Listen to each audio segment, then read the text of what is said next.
Reuters.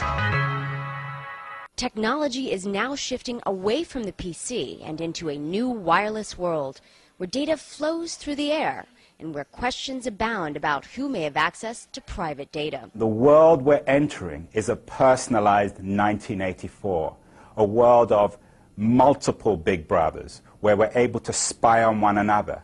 Many of the latest gadgets rely on the use of wireless data transmission using RFID, or radio frequency identification, powered by chips made to be read by sensors from a range of up to 5 feet. Asia has been leading the charge. Commuters in Japan can pay for mass transit and other items with their RFID-equipped cell phones, and similar programs have recently arrived in Europe. In South Korea, American firm Gale International and Korean-based POSCO have taken it a step further, building a ubiquitous technology city called New Songdo. LG Electronics is developing the city infrastructure called U-Life using RFID technology. A sensor grid will allow residents equipped with their smart card house key to pay bills, share medical records, and even open their doors wirelessly. Private data on U-Life residents will be stored in a massive database. Planners claim the database is not linked to personal identities, but some worry whether those safeguards will be enough. In the privacy-conscious U.S., initial projects are more modest.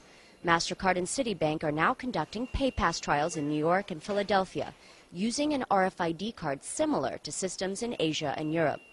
U.S. cell phone companies are also testing RFID payment systems. And Microchip offers RFID chips with personal ID numbers to be implanted into people's arms and connected to password-protected medical history databases. But for some, the idea of implanted chips rings alarm bells. I think RFID in some applications works very well. I think where the concerns arise is when RFID is tied to personal identity documents, such as student identity cards, and most seriously when people talk about implanting RFID chips under the skin. That's a very serious privacy issue, probably a human rights issue. The U.S. government has been working on RFID-embedded passports and a kind of national real ID card. The program has been attacked by members of Congress and many states on fears that the system would be used for tracking. There are also questions whether the data can be encrypted well enough to make it secure while making it still easily accessible.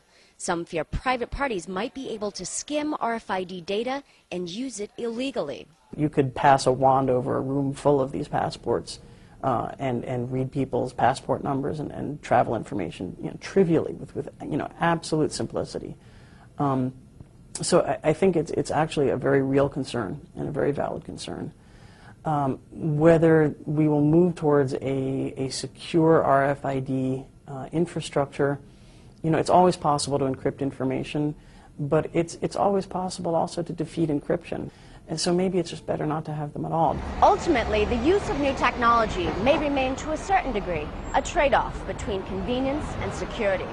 Going forward, governments will have to develop new secure standards.